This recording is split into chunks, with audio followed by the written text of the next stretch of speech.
I'm sure that out of 5 things, you can at least shortlist 2 things that you're interested in. Hi everyone, my name is Meera. Welcome back to my YouTube channel. If this is your first time coming to my channel, don't forget to subscribe. I work in cybersecurity, and in the recent days, I've started making a lot of cyber content because there are many people who have DM'd me and asked me for help and guidance regarding how to start their cybersecurity journey. So here I am trying to help everyone. So if you're someone looking to make a career in cybersecurity, don't forget to subscribe to my channel. After someone decides that they want to get into cybersecurity and start working in cybersecurity, the first question that actually comes in their mind is, what should I do in cybersecurity? Because there are so many different resources, videos, and things out there which say offensive security, defensive security, GRC. There are so many terms out there, and any newcomer in cybersecurity would get overwhelmed with these words.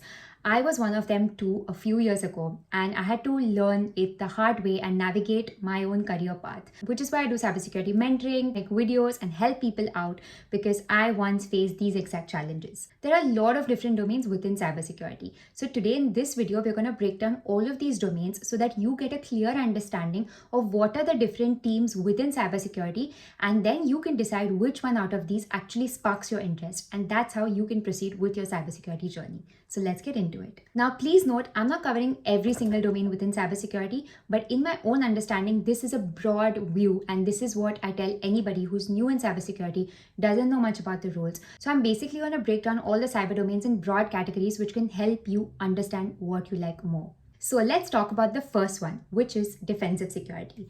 You would have heard most of the things related to defensive security because this is one of the most popular things out there, especially for newcomers.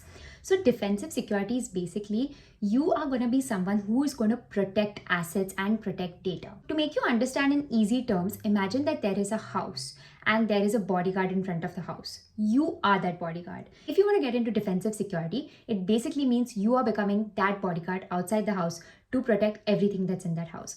In that house might be people, data, assets, a lot of different things. You, in general, are the bodyguard who's basically going to protect all of these things. What does a bodyguard basically do? It will make sure that no stranger enters the house. It will check all the gates, all the locks of the house. So this is kind of similar to what you will be doing as a defensive security employee in any organization. You will try to make sure that no attackers coming, leaving with your data, not attacking you. And you will be doing this using different tools. Just like you protect a house using a fence and gates, similarly in the digital space, you will be using firewalls, you will be using different SIM solutions, lot many other tools, which will basically help you become the bodyguard of that house. Now let's talk about the second one, which is offensive security. Offensive security is basically the red teaming side of cybersecurity, and this has everything to do with attacks. Now, in the earlier example, we spoke about a house and a bodyguard. Now, imagine that you are the thief. By basically being in the red team or the offensive security team, you are being the thief, but not an actual thief. You will be playing like a dummy thief. So you don't want to actually go into your organization and steal the stuff like a real attacker. Instead, you want to try to behave and pretend that you are the attacker so that we can anticipate what attackers in the real world might do to us one day. Basically, if you're working in offensive security in a company, they will tell you, okay, you please be the attacker and now you attack this house and see if you can steal data from the first floor bedroom of this house.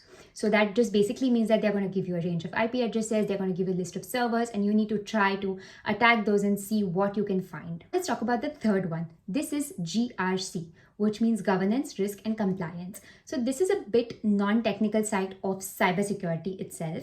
So this has more to do with governance, compliances, audits, risk, all of those kind of things. It's basically deciding policies, making sure we are compliant. So these are the kind of things that GRC analysts do. You need to be very detail oriented, have an analytical mind, and you need to be very good at documentation because this team involves a lot of documents, taking major decisions, policy changes, etc. So if you're someone who wants to get into cybersecurity, but you're not keen on the technical side and learning tools and trying to attack or defend, then GRC might be the answer for you.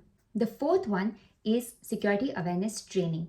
Now, in every single organization, everybody knows how important cybersecurity is, and every employee needs to be trained in cybersecurity. It's actually every single employee's responsibility in that organization to make sure that nobody attacks. So to actually make sure that all of the employees in an organization are aware, there is a special team called a security awareness team. This team's main task is basically to train and make all the employees in the organization aware. If you see cybersecurity training sent out to all employees, the security awareness team is mostly responsible for that, conducting simulations, giving presentations, basically making all of the organization aware is what the security awareness team does. Now, coming to the fifth and the last category. This is application and cloud security. A lot of you might have heard cloud security, application security, different types of securities, and now there's even AI security coming in place. So you would have heard these terms, and you would have also heard blue team and red team, and you would be really confused, like, what does it really mean? So in simple terms, if you are a newcomer, this is what you can understand from this, that cloud security is basically you working in the domain of cloud to protect the cloud and secure the cloud. So there are different cloud environments such as AWS, Azure, all of these. You need to be the person who's actually going to be securing the cloud infrastructure of the organization you work for.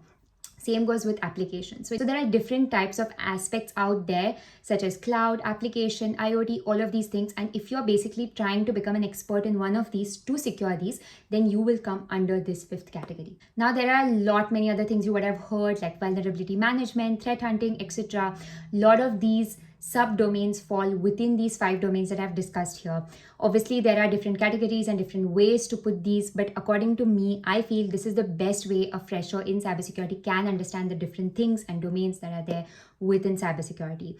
Now, out of all of these things that you heard in this video, just try to think and imagine yourself working in this role and think what excites you the most. I'm sure that out of 5 things, you can at least shortlist 2 things that you're interested in. And once you've shortlisted that, make sure that you study these further, try to understand what is actually happening in these fields. I will soon be posting content related to each of these domains and what a day in the life of each of these team roles look like. So please don't forget to subscribe to my channel. Comment down and let me know which team you're planning to get into. And if you have any questions and doubts, make sure you comment down and let me know about that as well. I hope this video was helpful for you and you were able to at least understand the basic broad classifications in cybersecurity domain, and I hope this video can help you decide what sparks your interest. Thank you so much and see you next time.